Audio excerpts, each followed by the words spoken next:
and welcome to Tabletop Cinema. If you're new to the show, here's how it works. We're going to review some clips from some movies, TV shows, whatever we can get our grubby little hands on. And we're going to try and determine what we think the rolls of the dice would be needed on a D&D table in order for these scenes that we review to actually play out. Of course, I have members from the Dungeon Studio team with me every time we do this. We are joined by the glorious Dr. Platorius. How you doing tonight, Doc? Doing great. Thanks for having me. Awesome. Good to have you, man. Next up is one of our adventure writers here at Dungeon Studios, Aaron Fire. G'day guys, how are we doing? Thank you for joining us on this episode of Tabletop Cinema. Boom, boom. That's what I like to see. Next up, our developmental director here at Dungeon Studios, TJ Strickland. Porn star name is Thickland. Oh, see, you took it away from me before I could use it as ammo, you bastard. That's funny. Next up, we have one of our newest writers here at Dungeon Studios, Beardy Magics. Make sure you head on over to quietspeculation.com and check out some of his writings over there as well. How you doing, Beardy? Very good. Always happy to have the invite. Love the clips, and let's get to rolling. Awesome, guys. Speaking of clips, what we have tonight is we got some clips from the movie Troy. We got some clips from The Matrix. And we also got a little bit of Harry Potter going on in there. So I'm really excited about these. First up, we have a clip from the movie Troy. It is the Achilles versus the giant fight scene. Now, I loved this movie. I thought Brad Pitt did an amazing job. It was a really good movie. Doc, have you seen this movie? What do you think? Yeah, I saw this movie a long time ago, but yeah, it's absolutely outstanding. And this is a great scene we're about to get to do too for the Tabletop Cinema. Awesome. TJ. I love this movie, beginning to end. Like, I remember when I first saw the trailers, I was a little iffy about it. Went and saw it in theaters, immediately loved it. It came out on DVD. I went out and bought it right away. Like, it's one of my top 50 movies. I absolutely love it. Nice. Beardy? I remember seeing this movie in theaters, and lucky for us, one of the best scenes in the entire movie is the one that we're going to be watching, so it'll be good. Man, you know what? I'm kind of jealous, you guys, because I did not get to see it in theaters, man. That would have been such an experience, I bet. That and Gladiator, I thought would have been a good one to see. That was phenomenal in theaters. Yes. Yeah, unfortunately, I missed both those in theaters. How about you, Aaron? What do you know about this? Less than everyone else, because I've actually never seen Troy start to finish. Oh my goodness. I know, I'm a naughty boy. I never got around to watching it. I've only seen the odd clip here or there. The one where... It was the one that we reviewed before. I can't remember who they were, but I know Brad Pitt was in there. Yeah. And I can't remember who it was. Alright, so you're a newbie here. Okay, that's okay. Your duty is to, at some point, when you get some downtime, watch this movie. Because it is awesome. So speaking of this clip, let's just go ahead and dive right on in here and see what we like.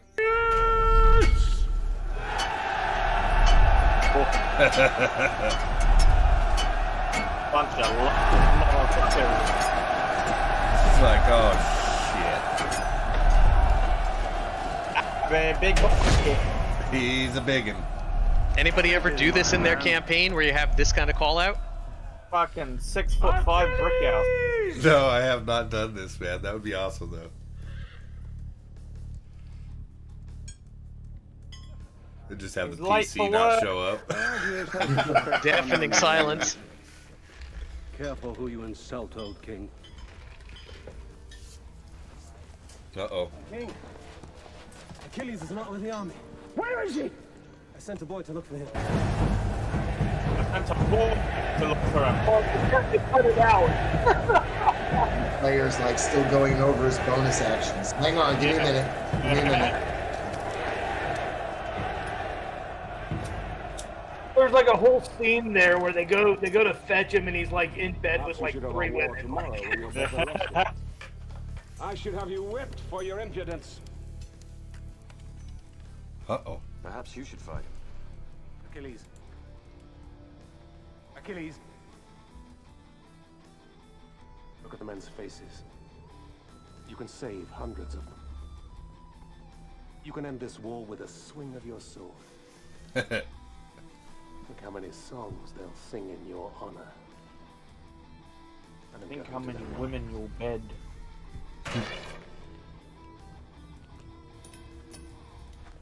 His whole shtick throughout this movie is like having a name that everybody will remember for all of time. Right. Well, Of all the Get warlords loved by the gods, I hate him the most. He did a phenomenal job in this movie too. Yeah, well, pretty much everybody did. Yeah, really, absolutely.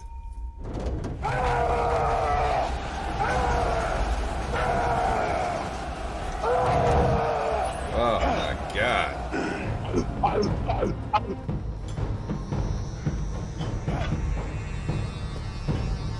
honestly, I'm kind of hoping the brick house will win. Jeez. Great shot.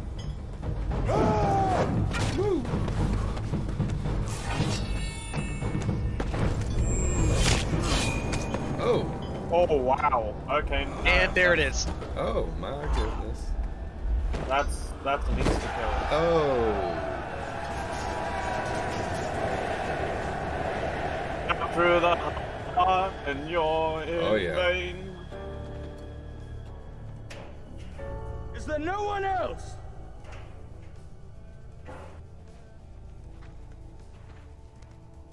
Is there no one else? Yeah.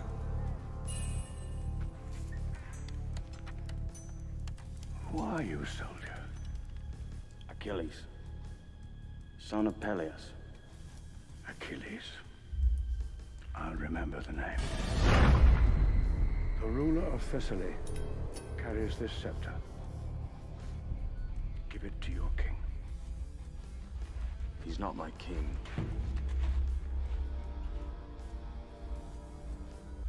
Man. All right, guys. Hey, you know it's a good scene when everybody's silent, just absorbing the power of it. You know what I mean? Yeah.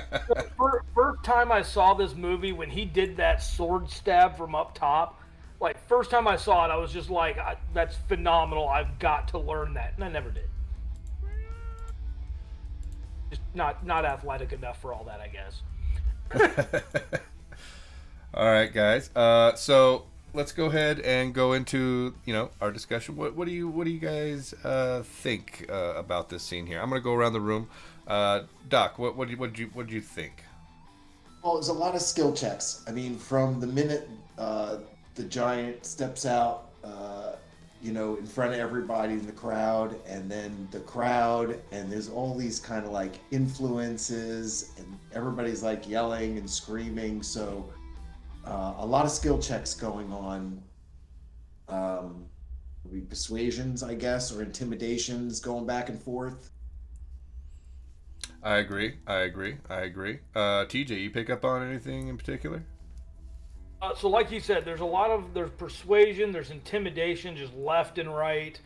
I would say when Achilles first rolls up, there's a huge charisma there with the troops just going nuts.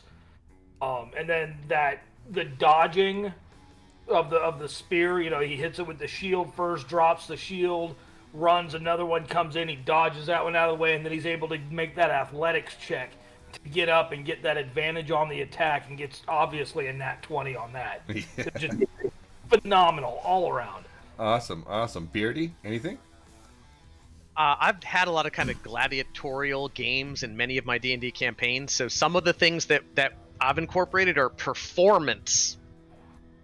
So when you want to get the crowd riled up and on your side, the opposing gladiators will make an opposing performance check, and generally speaking, whoever gets the higher one, they may have advantage either on their initiative check or anything else. Here, looks like they were about equal, right? One guy got to throw his spear, the other guy got to parry it with his shield. But then when Achilles closes, you see the disadvantage of being a big character because they don't make armor in his size. Absolutely, man. Absolutely. That's a fantastic analysis. Aaron, you pick up on anything in particular?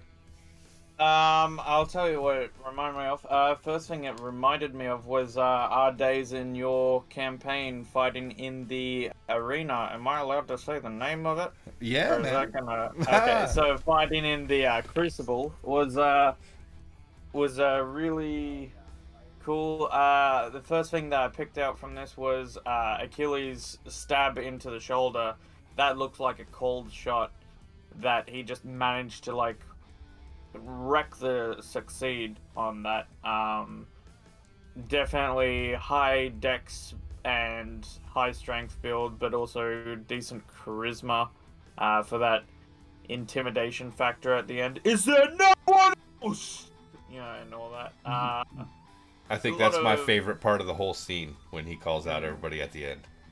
I think my favorite part is that surgical blow. You know how much I love surgery, having to video edit all the fucking time. That surgical blow, straight in from the shoulder, straight down into the heart on the opposite end. Oh my god. Mwah. Precision. That was Awesome, great. guys. So, Doc, you got any ideas on what we could classify Achilles as? Well, I was just saying that he's talking about that surgical strike. I think of that rogue attack damage at the end, the sneak attack damage. That special, the finesse damage. He gets the knife in and he kind of knows exactly where to put it. So there's some rogue levels in there. Okay. A little bit. All right. TJ, what do you think about class-wise for Achilles? Well, last time I was on the show, like, everything was fighter this, fighter that, and I hate to beat a dead horse, but I really think he's a fighter class. He's out to, wield those weapons. He's proficient with them. He knows, like Doc said, he knows how to hit, where to hit, and he's got the agility to go with it. So I would have to go with fighter class again. Okay. Beardy, you with TJ on that, or you got something else? Yeah, no, 1,000,000%. He's a straight up fighter, and you can tell because he has various fighting styles like defense, dueling, protection. He's got all of those things. Action search. He's got everything that a fighter would have. Okay. Aaron? I'm definitely gonna be going with fighter, and it's kind of I know it might get a bit repetitive because we've said fighter for like the last 3 episodes, I'm sure, but fighter's built on a lot of the stuff that we see in medieval fiction and non-fiction. It's built a lot on stuff like knights and all that, gladiators, all that type of BS. So we're gonna hear that call out a lot, I reckon. But Okay.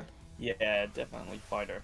Nice. So if you guys said fighter though, is there a subclass you would push him towards? I mean, I see a dip of rogue, or would you say there's more subclass for this character?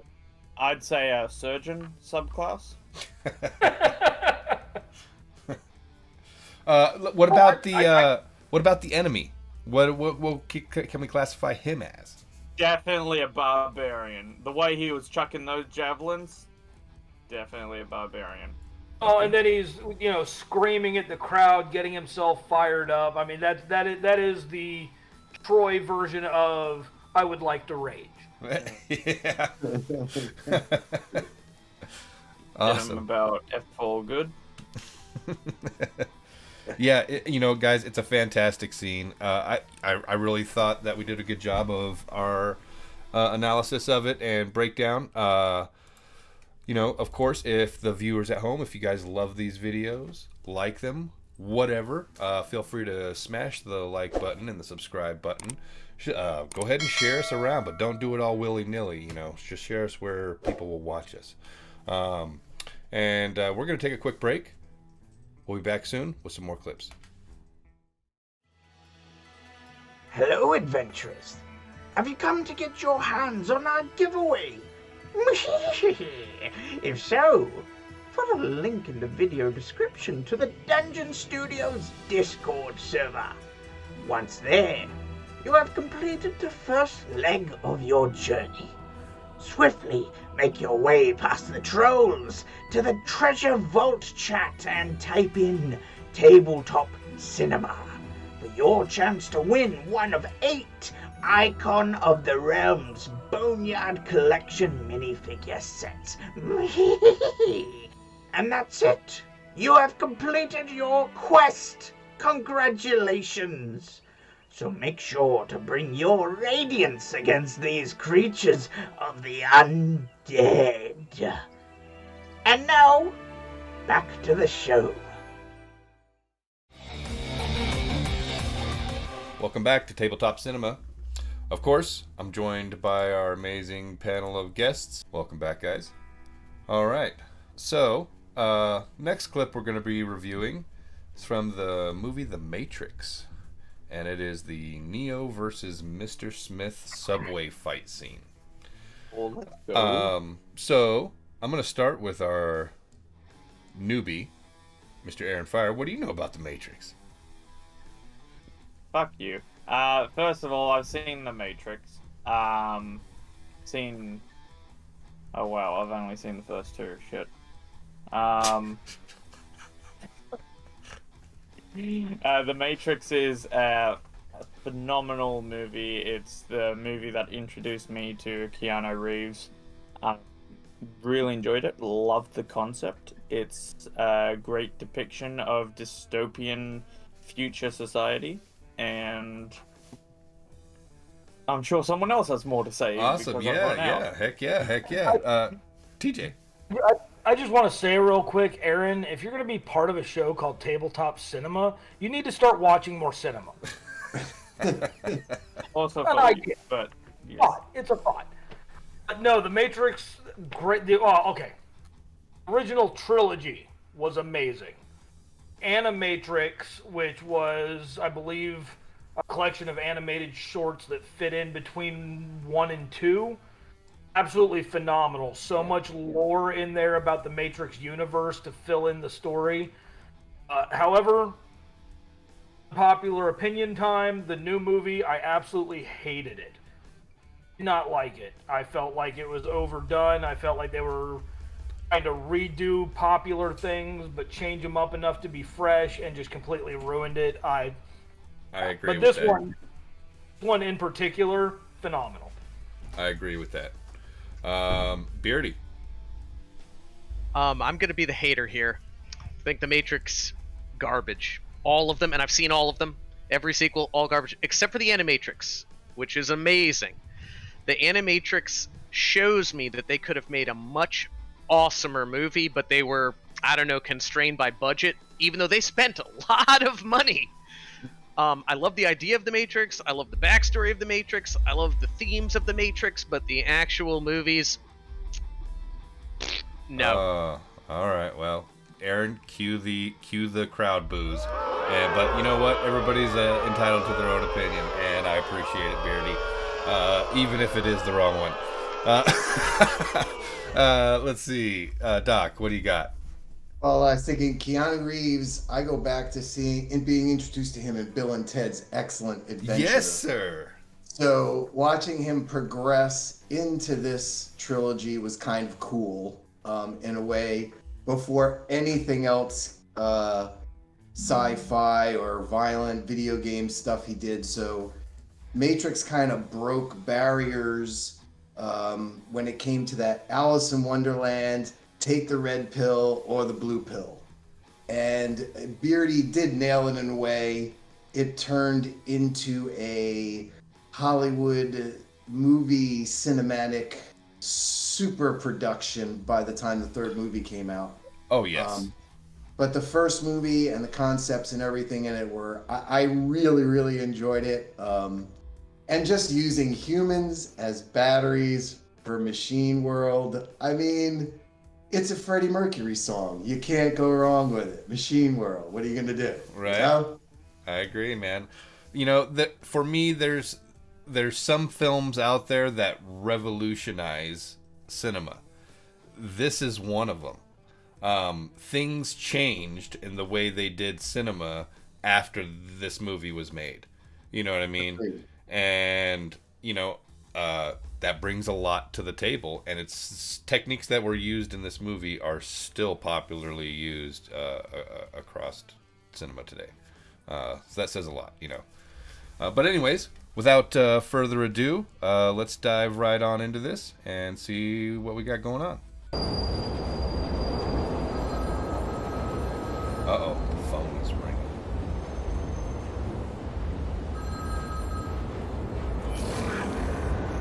Where after this movie, you could have brought back payphones. Yeah.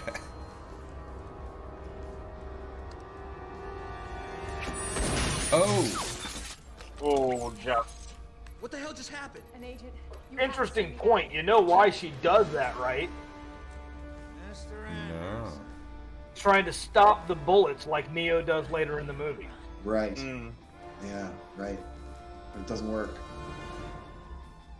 What is he doing? They've talked about that, like him flexing the shockwave of the helicopter in this movie and stuff. Yeah. Oh. Well, I love this part here, the papers that blow by.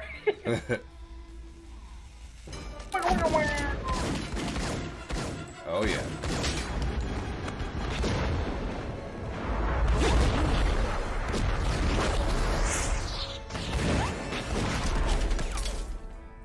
Empty.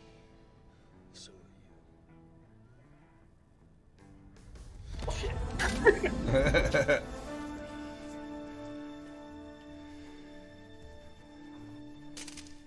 Mr. Agent Man spawns a gun out of a hobo but can't give himself unlimited ammo. Poor programming. Also, they say that like the AIs, they are still limited by the rules of the world. The So, rules can yeah, be bent, but not broken. Right, right. So I mean, I don't know where the gun would come from, and that's kind of a loophole with the idea of having unlimited ammunition. All you need, really, is a piece of code that says, if gun empty, don't. Right, but that piece of code conflicts with all the other pieces of code, and then you have ghosts and werewolves running around your simulation. Right. As they showed in the second movie, so...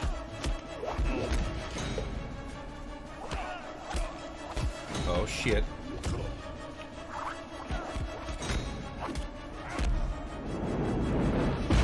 Oh, he felt it. Jesus Oh. is killing him.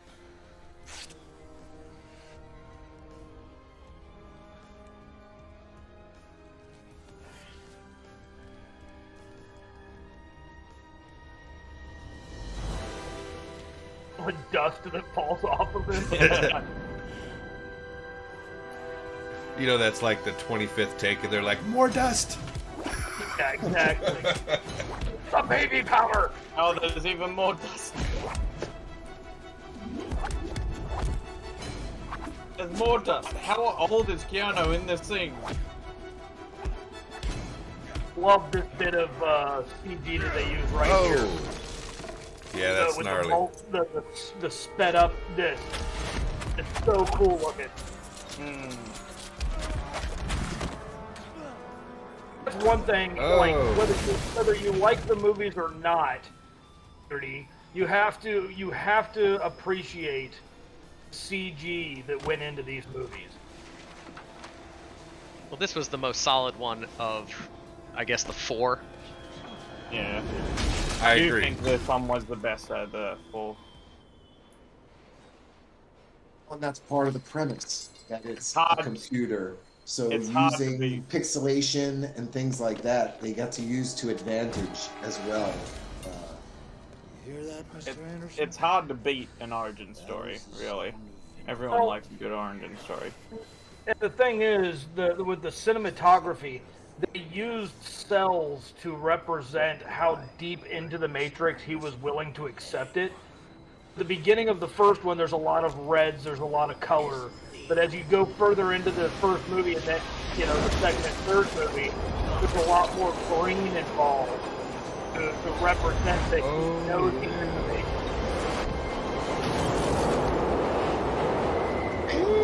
Ooh. was just a homeless man, right? He nearly sandmanded himself into that train. But think about how many batteries they're ruining. Sorry, that may have been inappropriate. Hey, It's that's okay. They're only AAAs, and they got thousands of them. I thought they were D. I thought they were D-sized batteries that he held up in the movie. Oh yeah, they were C or Ds. Yeah, C or Ds. Yeah. Something like that. Still, they just go down to the store and they get more. All right, guys. Well, so what do you guys think of that one? Let's go around the room. Beardy? I mean, it's a solid scene. In terms of D&D, it's going to be really hard to put Neo as anything other than just a monk. I mean, you know, probably open hand, right? I mean, and you definitely could consider him other traditions, but I think open hand makes the most sense. It's really kung fu. That's what we're witnessing here. There is a little bit of improvised fighting as well. There are lots of acrobatics checks, some grappling. It's a good fight scene for sure.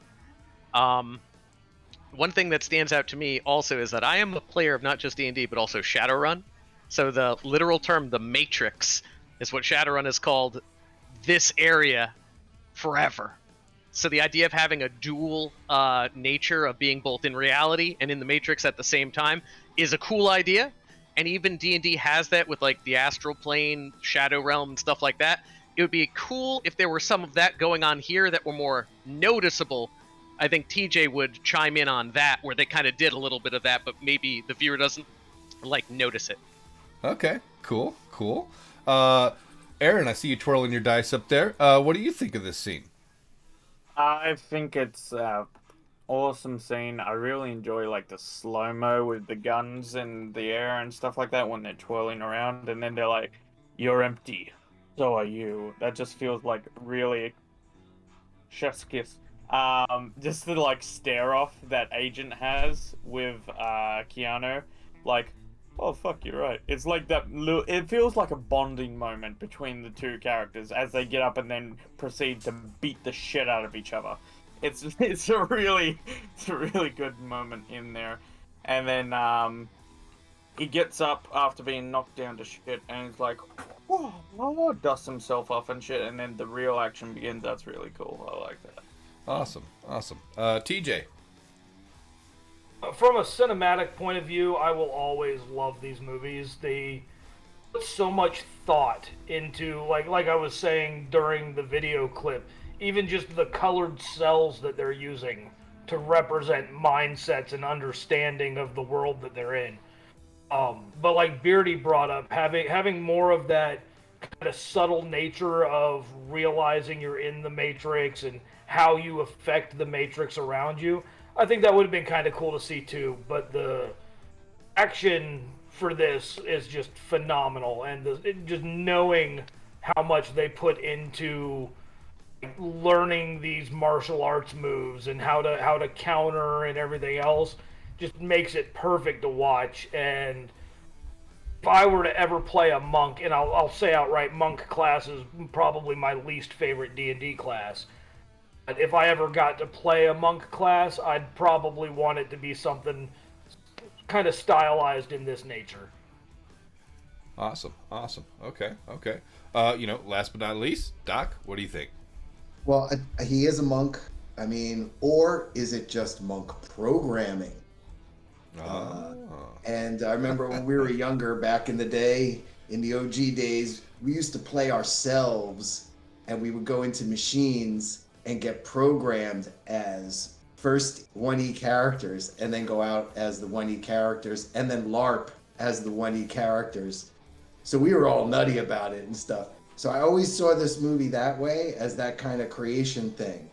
The other thing, the Shadowrun reference and the Matrix.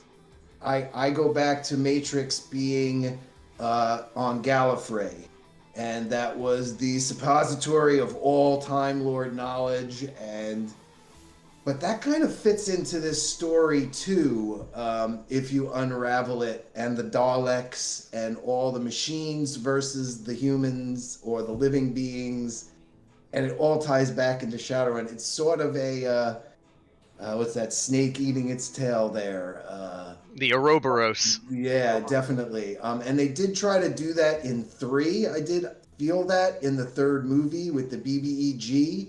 So it had that feel to it. But then I have not seen the new one. So I'm feeling like I should not see what happened last. Okay. Beardy, you want to add anything on that? No, I mean it's a solid scene. Personally, my favorite scene from this movie is the gun battle in the hallway, which I think that's everybody's favorite scene, right? But this is probably the next best one. It's really good, and in terms of like Dungeons and Dragons, it'd be nice if there was like a little more to comment on. You know what I mean? But it's just a straight up fight scene. There's cool monk moves. Everyone wishes in D&D 5e the monk performed like this. Unfortunately, they're like not quite as good as Neo. Right, I agree. Awesome, guys. Hey, well, I think we did a really good job of, breaking that fight scene down. It was an amazing scene, in my opinion. Viewers at home, if you guys like these videos, make sure you hit that subscribe button. Also, we got a giveaway going on right now. And if you guys want to get your hands on some of that stuff, check out the description for the links on how to get all that stuff going. We're going to take a quick break. We'll be back shortly with another clip.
Welcome back to Tabletop Cinema. I'm your host, Josh McGinnis. Hey, want to know more about the Dungeon Studios team and what we got going on? Head over to our Facebook page. Check out the first edition of the Enderon Chronicle. There's some cool stuff in there, free maps, all kinds of cool stuff. Get your first edition, check it out. We're going to head over to our panel here. Hey guys, welcome back. Hello. Awesome. So next clip we're going to be reviewing is from the movie Harry Potter and the Order of the Phoenix. It is the wizard battle. I've seen all the Harry Potters. I love them. Just because he's wearing a wizard hat, I'm going to go to Beardy first and see what he thinks about Harry Potter. I have seen all of the Harry Potter movies. Other people forced me to see them. They're a nice little read, I would say. The movies are okay, and they translated pretty well. It's a pretty decent story. The magic system, a little bit random for me. Just gonna say that, right out loud. But otherwise, especially for like kids and young people, pretty good. Okay, TJ, you're boasting the tat. So what's next? You went with Beardy first, who has a temporary hat. I have a tattoo that is permanently on my body of the Dark Mark. This might be permanent. You've never seen me without it.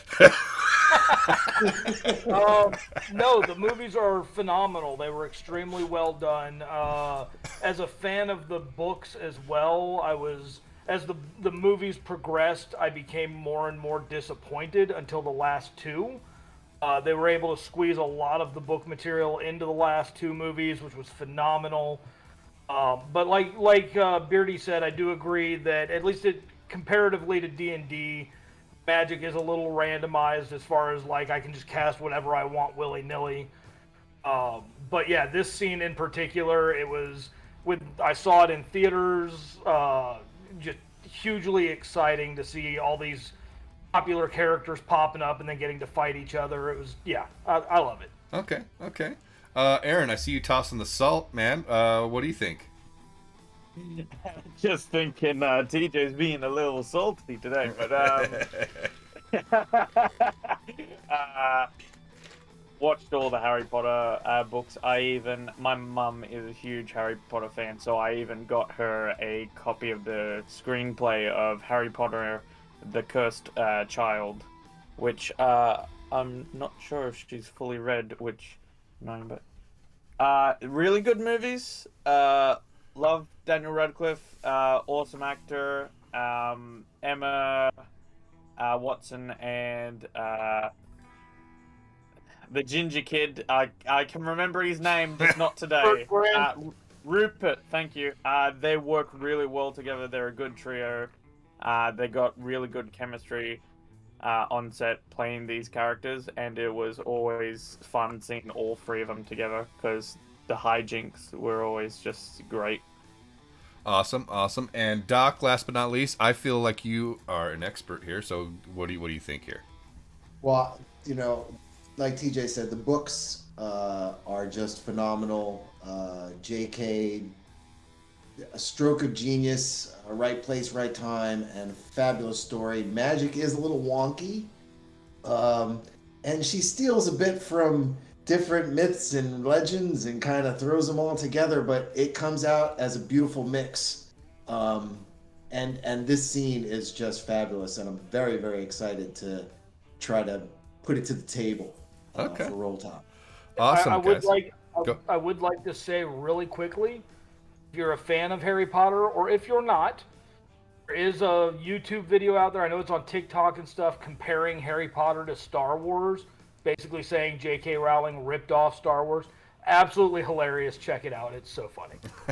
I've seen it. It's hilarious, actually. Awesome, guys. Okay, so with this last one tonight, we're going to try something a little different here, okay? So what I need you guys to do is I need you guys to grab your favorite D20 if you guys got one laying around next to you. It's DJ.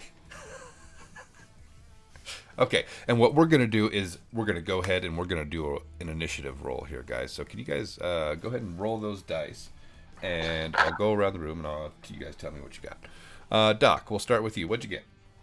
11. And 11. Aaron? No. Go. Someone else first. Do someone else. Okay, TJ. 13. 13. Okay. Beardy? I got an 8. Okay. Well, that leaves you, Aaron. Spit it. Yep. With a nat fucking 1. Oh, okay. So 13 is a high roll. Jesus. All right. Well, yeah, so that puts you at the top of the initiative You are going in order. dice jail. You are going in jail. Have fun. All right, guys, let's go ahead and, without further ado, let's dive into the scene. Check it out. Woo! Hey, that looks cool. Oh! I did really love this thing growing up. This is an awesome thing. Oh, man. Now listen to me. I want you to take the others and get out of here. What? No, I'm staying with you. You've done beautifully. Now let me take it from here. It's such a good bonding moment between Harry and Sirius. I always wanted that king.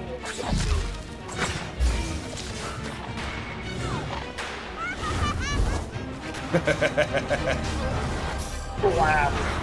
It's so perfect for this role. Yeah.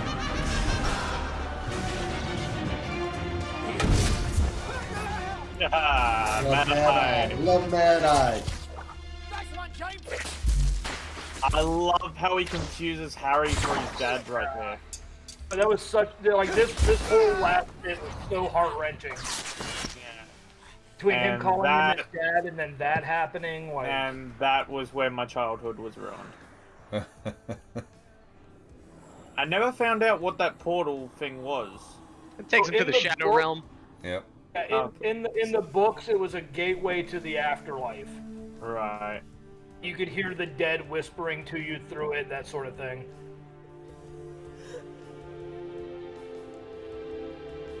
How conveniently placed. Oh. The whole battle stops. She kind of I swear for half a second, she looks like she has a little bit of remorse.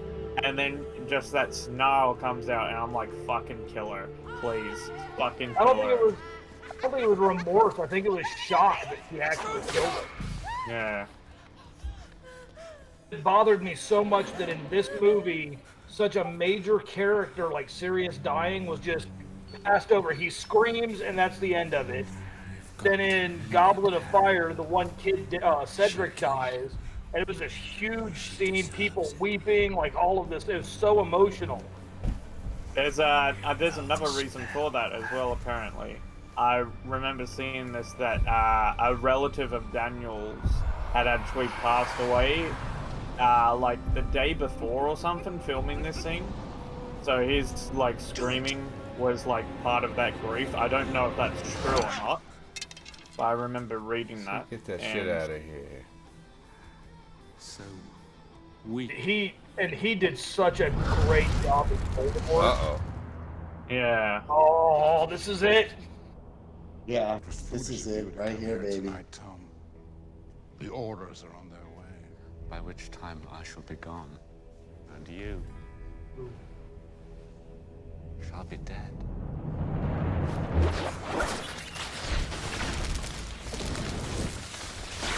She's like, I'm out of here. I'm gone. Honestly, out. Voldemort is so awesome in this series. After he gets his makeover. The third one, he's just so awesome to look at.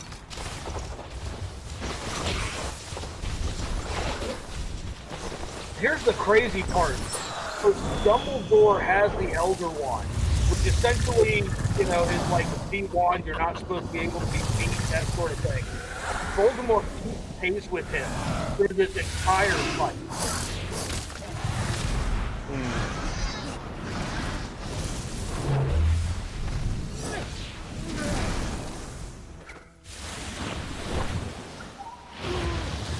I love the little whip noises that happen when he's fucking around with the water. That's so cool. And I love how it looks like a lollipop. If you look at the shape of the water, it looks like a lollipop head.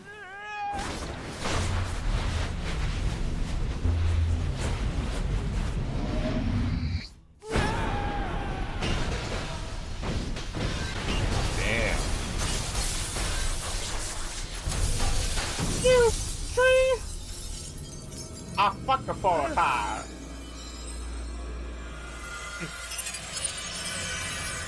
Oh, shit. That's a bad day. And turn to stand. Oh, that's awesome. Forgot about that part. That's a great part. Lots of elemental magic, all condensed right away. Fire, Yeah. water, sand. Man. And that's something that they wanted to convey. They wanted to convey all of the different elements. Yeah. Fire, yeah. water, earth, air, all of that. Now, in the there's initiative. I don't want to go out of turn. Guys, that was an awesome scene. You know, I really liked the fight scene between everybody at the beginning with all the shit fired off here and there. It was really good. Let's go to the top of the order here, though. We got TJ. So the thing that I love about this whole clip is the beginning of it, the first battle. It's a lot of just light effects. It's just randomized spells like knock them down, throw them across the room, that type of stuff. But then the second half of the fight between Voldemort and Dumbledore, you see them using all of this stuff around them. You see them creating fire or using the water in the fountain to create this bubble. You know, the glass shards that he then throws and it gets turned into sand. The duality of that fight is just amazing because it shows different types of magic and how they can be used, even in a D&D setting. You know, it gives you this visualization that you can use for even something as simple as like magic shield that turned all the glass into just harmless sand. It's a phenomenal scene. I loved it so much, and even from a D&D perspective, there's just so much to play around with here. Okay. So, let's go over to Doc. He's next. Yeah, in the first scene, there's a lot of. I feel like there's some misty stepping going on. People are like flipping, moving back and forth. You have some magic missiles getting shot there, or maybe some Eldritch bolts. If you had to like roar it out what they're using. Um, but the battle scene at the end, I just think is so phenomenal. The way they start touching into all the elements.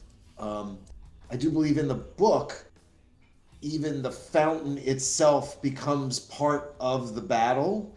And I feel like they kind of did that justice in the movie. You notice that they kind of like throw the fountain, like the hand is reaching out when the glass shoots. They make sure the fountain is still presented. So I really appreciate the way the filmmakers took the literal words and tried to like really meld it in there. The other thing, this battle, I think of two great wizard battles of the top two. The other one is Gandalf and Sauron at the tower, and this battle. Those are the two great wizard battles I come to mind when I think of the greatest wizard battle. Awesome, man. Awesome. Beardy? It's really interesting, and everybody has pointed out how, there's the first section of the scene and then the second section, right? In the first section, you have a lot of younger, more inexperienced, or then you have intermediate level wizards, right?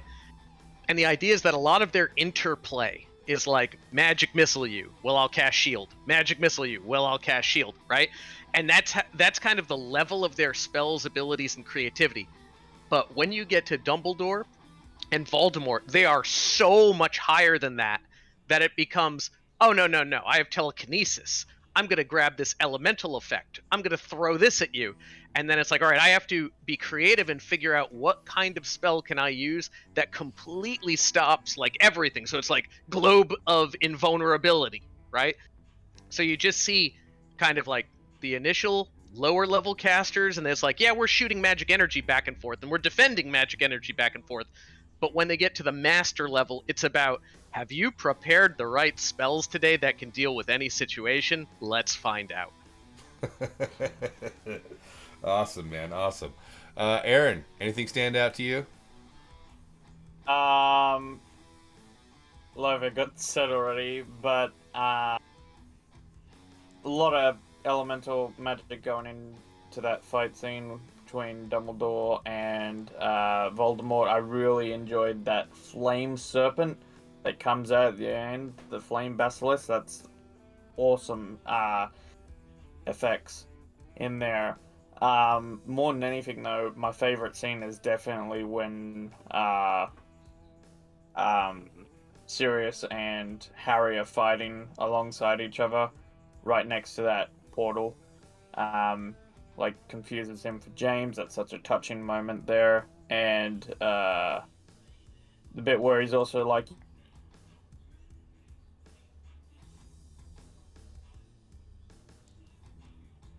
that's a good scene right there. I like it. As for like D&D roles, it's a lot of spellcasting, and while I'm still kind of learning spellcasting, so I can't really comment a lot on that. I'm more of a rogue main, but there's a lot of cool shit that's in there. Cool. Aaron said something interesting, if I can cut in there. I think he mentioned, oh, that's a convenient place for that, when he's talking about the archway to the netherworld or the afterworld or the afterlife.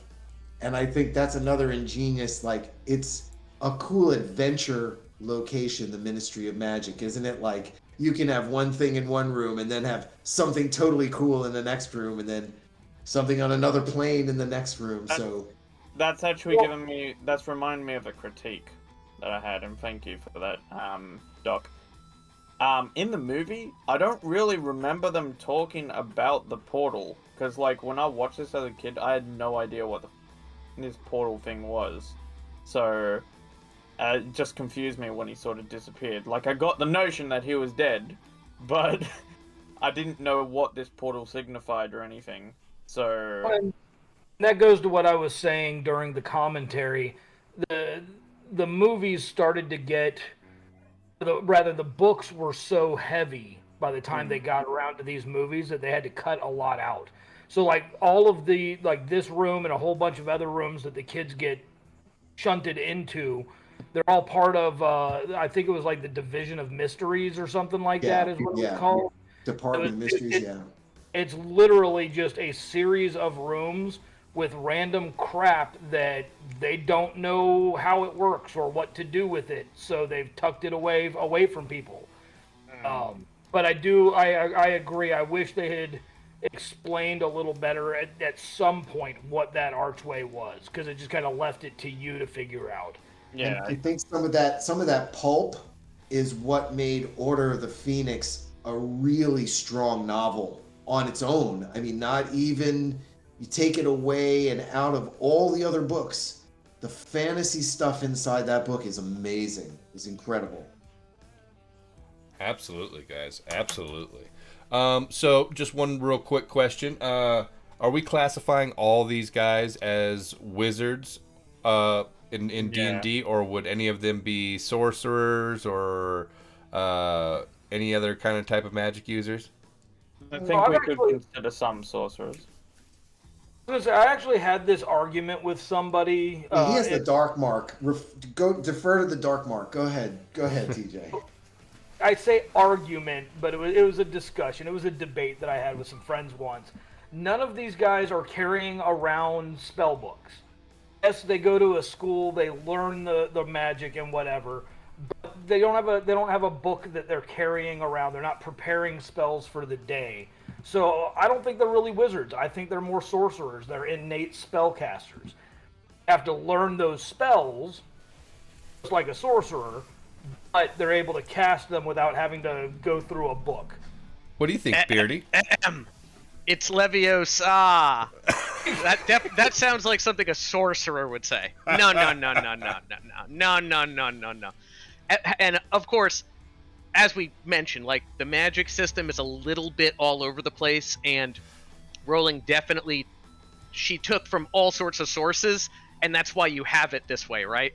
It's cool that there are all these different traditions that are represented here, but it's hard to pin down a system. But if they're going to a school and they're learning through book learning, I don't feel like that's sorcerer. Now, warlock is a more interesting idea, and Doc was kind of talking about that because of the mark, for instance, right? Mm-hmm. What do you think, I Doc? I feel like some of those Slytherins are edging towards warlock there are a lot of sorcerers, and then I think what you said about as they get higher in level, they seem to go more into wizard, or maybe they're more multi-classing. They also seem to be very functional, like they have lots of toys. They always have things. They have familiars, wands, hats, lots of items too. It's very magic item heavy in the Harry Potter world. I believe too these magic users, let's call them. Let's also not forget, in America, the first movie is called Harry Potter and the Sorcerer's Stone. Just Over because here, it's called it the belonged to Philosopher's some Stone. guy. Heavy emphasis on sorcerer right there, though. Just gonna say. Where do they go to school again? What's the name of the school? Hogwarts. School of Witchcraft and Wizardry. There Yeah, we go. okay. There we Yeah. go. Yeah, okay. But why aren't they all witches then? Why aren't Yeah, they all I was gonna say. witches? To be fair, they call them wizards and witches. Witches, yes. Yeah, it is an odd mix, guys. It is an odd mix. Either way, I still feel like Harry leans more towards a sorcerer class than a wizard class. I feel like Hermione definitely feels like a wizard, but Harry he ekes at me True. sorcerer. Okay. Or Awesome, maybe even guys. a touch of warlock. Yeah, maybe some warlock in there. But I think we did a pretty good job of rounding that scene out. There's a lot going on, a lot of cool magic going on, some great characters battling it out. Of course, viewers at home, if you guys like these videos, feel free to hit the subscribe button, share us out there. But until next time, this is Tabletop Cinema.